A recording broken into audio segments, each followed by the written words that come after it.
Yung mga wala pang reviewer dyan, bigyan ko kayo ng libreng reviewer. Libre po, wala pong bayad. So, andyan po ang email address ko sa ibang video. I-message nyo po ako doon, tapos sasendan ko kayo ng reviewer. So, sa mga hindi pa po nakakapanood ng ibang video ko, ako po ay hindi po talaga marunong mag-vlog. Hindi rin po ako marunong sa mathematics. Mahina po ako sa math. Inamin ko po yun. Baka naman kala nyo magaling po ako sa math. Hindi po. Kung makikita nyo po yung mga grades ko nung high school, nung college, halos pasang-awa lang po ako sa math. So, kwentuhan lang tayo dito. Okay lang kung hindi mo ako panoorin. Okay lang po kung hindi nyo ako i-subscribe. Okay lang po kung hindi nyo ako i-like. Okay lang po kung hindi nyo ako i-share. Kahit hindi nyo po panoorin yung bakang video, okay lang po. Hindi ko po hinahangad na maraming manood. Ang gusto ko lang po ay makatulong, makapagbigay ng libreng reviewer. Ako po kasi isa po ang computer science. Graduate po ako dyan sa Maynila. Sa Maynila po ako nakagraduate. Pero dito po ang ko sa probinsya. Ako po ay computer science. Matagal na po akong graduate. Ano na po ako ngayon? 38 years old na po ako ngayon. So, ako po ay nakagraduate nung 10 years na yata akong graduate ng computer science. Pagkatapos ko po mag-graduate ng computer science, nag-apply po ako sa LGU namin. Hindi po ako matanggap-tanggap kasi wala pong eligibility. So, after 10 years, nagbalak ako mag-uniting. Nag-uniting po ako. Pagka-uniting ko po, yung mga kasamahan ko doon, ang major nila ay social science, soksay. So, kala ko, soksay din ako. So, matanda na po ako 38 years old na po ako ngayon. 37 po ako nakapasa. So, yung mga matatanda po dyan, may pag-asa po kayo. Ako po nagsasabi sa inyo, meron pong pag-asa. Ako po ay tuwang-tuwa nung ako po yung nakapasa. Last year lang po ako nakapasa. So, nung nag-uniting po ako, kwento ko po kayo ha. Kwento ko po sa inyo. Kahit hindi nyo na po ako panoorin, sa mga hindi dyan, hindi ko po hangad na maraming manood. So, swerte mo kung mapanood mo to. In-upload ko lang to kasi malapit na yung exam. Naalala ko kasi yung mga exam ko dati. So, ako po ay nag-aral ng computer science. Pagkatapos ng aral ng computer science, nagtrabaho po ako sa iba't ibang lugar, iba't ibang trabaho. Hindi po ako nagkaroon ng regular na trabaho. So, meron po nagyaya sa akin, isang kaibigan ko na mag-uniting daw ako. Nag-uniting lang po ako. Tapos, nung nag-uniting po ako, 37 years old na po ako, nag-uniting ako. Tapos, pagkatapos ng uniting, nag-file po kami sa PRC. 20 po kaming nag-uniting, 19 po doon. Ang major po nila ay social science. Soksay po ang kanilang major. Tapos ako po, math major po. Sabi ko, bakit ganun? Ako ay math major, samantalang yung mga kasamahan ko doon, social science. So, sabi ko kay Lord, parang ba't napakahirap naman math ang binigay nyo sa akin? Hindi naman po ako marunong sa math. Mahina po ako sa math. So, nung mag-examen na, nung filing, pagkatapos ng filing kasi, ang ginawa ko, nag-review din ako. Problema, kapag ikaw pala ay computer science at binigay sa iyo math major, hindi mo alam kung ano yung mga re-reviewin mo eh. Hindi mo alam kung saan ka magsisimula. Pati inaral ko, pati multiplication table, inaral ko yan. Tapos hindi ko rin alam na allowed pala ang calculator during exam. So ako memorize pa ako ng multiplication table. Ganun ako kahina sa math. Inaral-aral ko yung multiplication table, tapos what is 3% of 100, mga ganun yung pinag-aaralan ko na malayo sa in-exam. Nung 2 days before exam, syempre wala naman akong mga kilalang math major din. 2 days before exam, pagkapunta ko dun sa venue, kita ko sila may mga dalang calculator. So nagbili rin ako ng calculator. Ang problema, ang binili kong calculator noong una, iyan, ganito ang gamit kong calculator. So nung nag-exam na ako, sa Gen Ed naman, naaaral naman natin yun ng elementary, high school, college. Sa Prof Ed naman, ano yun, sarili mo naman yan na parang intindihin mo na lang yung tanong, at ang kalimitang sagot dyan, puro positive, walang mga negative. Halimbawa, sa Prof Ed ay mga basta mga ganun, mga kapag ang pagpipilian ay pinalo mo yung estudyante, ibig sabihin, hindi yun yung sagot. Ganun lang ginawa ko nun sa Prof Ed, parang positive lang palagi ako tumitingin. Ngayon, pagdating sa major, ito yung sa mga computer science dyan. Pagdating sa major, hindi ko alam kung saan pinagkukuha yung mga tanong. Sabi ko, bakit ganun? Hindi ko naman nadaanan yan nung college ako, o baka dahil hindi lang talaga ako nakikinig nung college. Sabi ko, bakit para may mga ahas-ahas, may mga graph-graph, may mga sin, cosine, mga ganun. Sobrang hihirap ng mga tanong. Ang ginawa ko, sabi ko, Lord, napaka-imposible na makapasa ako nito.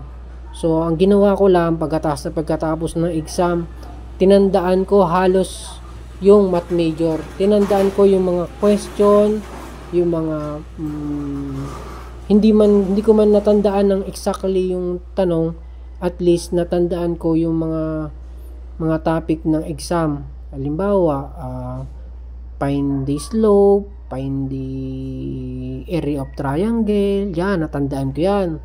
So, ang ginawa ko naman, lahat ng in-exam ko, lahat ng lumabas sa exam, pagkalabas ko sa room, isinulat ko sa papel.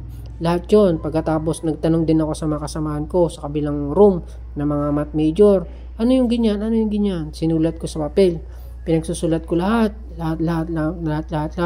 Tapos tinanong ko rin yung mga ibang nag-exam kung anong natatandaan nyo. So, ayun nga po, nasulat ko na lahat. Ngayon, yung sinulat ko na yun, tinabi ko na. Pagkatapos, lumabas po yung result. Yung lumabas po yung result, malungkot po kasi hindi po ako nakapasa. So, sabi ko, babawi ako sa susunod na exam. Sabi ko, Lord, paano naman ako makakapasa nito? Hindi ko nga kayang intindihin yung tanong. Hindi ko rin kayang sagutin. Hindi ko rin alam kung paano sagutan. So, habang ako lumuwas, may nakasabay po ako sa bus papunta lumuwas po ako. Mayroon akong kasabay na lalaki na nag-take din na nakapasa nung time namin. So, kwentuhan kami. Sabi ko, bagsak ako. Bawi na lang ako next exam. Sabi niya, ay tol, bigyan kita ng reviewer. Yung binigay niya po sa akin reviewer na yon, yung reviewer na binigay niya po sa akin, tugmang-tugma dun sa in-exam namin nung nakaraan. Halos ganun yung mga tema, mga topics na lumabas. So, tiningnan ko yung aking notes. Pagkatingin ko dun sa aking notes, same na same sa notes ko yung mga title, mga question, halos same po dun sa sinulat ko sa papel. So, ang ginawa ko, yun lang po yung pinukusan ko ng review para sa darating na susunod na exam. Hindi na po ako nag-review ng Gen Ed, hindi na ako nag-review ng Prof Ed. Review na lang ako, self-review talaga. Ito para sa mga taong nagsi-self-review din dyan na walang kakayahan na mag-avail sa mga online na pre-reviewer, o yung mga katulad ko na hindi naman ganun yung income. So, bigyan ko kayo ng reviewer. So, yun na nga po, di binigyan niya ako ng reviewer. Tinugma ko dun sa sinulat ko nung nakatapos kong exam. Ngayon, malapit ng exam. Ang problema ko na lang nun, alam ko na sagutan yung binigay niyang exam binigay niyang reviewer Yung binigay niya nga reviewer, paulit-ulit kong sinagutan, araw-araw, linggo-linggo, bago mag-exam. Tapos, sabi ko sa sarili ko, kaya ko naman siyang sagutan. Kaya ko na siyang sagutan na. Ang problema, mabagal ako magsagot. Mabagal, matagal. So, ang ginawa ko, may nababasa ako sa mga YouTube na yan, ng mga calculator technique. So, hanap ako ng calculator technique. Ayun, may nagbigay din naman sa akin ng calculator technique. So, inaral ko yung mga calculator technique na yun, na pipindutin mo lang yung mga question, automatic lumalabas na. So, ganun nga ginawa ko kahit sa limits, derivatives, sine, cosine, naka-calculator lahat yung gawa ko na yun. Kahit yung area of triangle, find the area of square, find the slope, nakaka-calculator lang yun. Wala akong sinulat-sulat doon. Inaral ko talaga siya. Tapos, sabi ko, ito na, exam na namin. Sabi ko kay Lord, huling exam ko na to, Lord. So, alam ko, hindi ako magaling. Ito lang ipapangako ko, Lord. Makapasa lang ako, Lord. Mamimigay ako ng libreng reviewer sa mga taong hindi makapag-avail ng mga reviewer online at yung mga taong hindi pa nakakapasa, tutulungan ko sila, Lord, binabigyan ng libreng reviewer. Kaya sabi ko sa sarili ko, Lord, makapasa lang talaga ako. Gagawa ko ng YouTube channel, tapos mamimigay ako ng libreng reviewer. Kahit na hindi nyo po ako i-subscribe, kahit hindi nyo ako i-like, kahit hindi nyo ako i-share, okay lang po. Kahit hindi nyo na ako panoorin, okay lang po. Basta ako po ay mamimigay ng libreng reviewer. Pinangako ko po yan kay Lord. Kaya sa mga mag-i-exam dyan, alam ko mas magaling kayo sa akin, alam ko mas papasa po kayo. Kasi ako nga po 37 years old na, nakapasa pa po dahil lang sa, alam nyo po, yun, nananalangin lang talaga ako. Talagang yun lang talaga yung hawak ko, panalangin plus pagsisikap. Yan. Kasi yung mga katabi ko nga doon, no, hindi naman sa pag-aano, yung mga katabi ko talaga, mga math major talaga yun, na 4 years math major. So, mga tinanong ko sila, mga nakailang take na rin daw sila. Meron namang pinanganak na magaling talaga sa math, kaya one take lang sila. Meron namang ako kausap na hindi naman daw sila nag-review, pero nakapasa sila. Iba-iba po eh. Ako kasi talagang sinamahan ko ng dasal, sinamahan ko ng pagsisikap, at nangako ako kay Lord na, Lord, makapasa lang talaga ako ngayong susunod na taon na to. Bigay mo lang sa akin. Mamimigay po talaga ako ng libreng reviewer. Ayan po, kaya namimigay po ako ng reviewer sa inyo. Libre po, walang bayad. Yung iba dyan, nagko-comment na, sabi, nagpapabayad daw ako, hindi daw ako legit.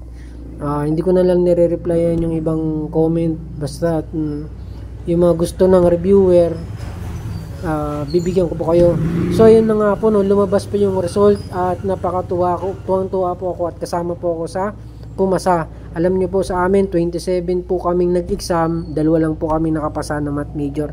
Yun po yung pinakamasarap sa pakiramdam, no, na biruin mo ikaw lang yung tipong hindi ka naman magaling, hindi ka naman mahusay sa math, pero pinasa ka ni Lord. Sabi ko, Lord, kung papaulit mo sa akin yung exam, hindi ko na kayang sagutan yun. So, kaya nagtataka ako, isang himala na makapasa ako, at isang himala rin na napakataas ng major ko.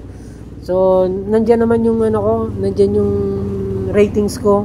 Makikita nyo dyan, naglagay ako dyan ng link, nandyan yung ratings ko sa math, sa ating major. Napakataas. Kaso lang hindi ako pwedeng hindi lang ako pwedeng sumama sa top notcher dahil second take na ako. So good luck po sa mga mag-exam. Kaya nyo yan, pray lang po, tsaka pagsisikap.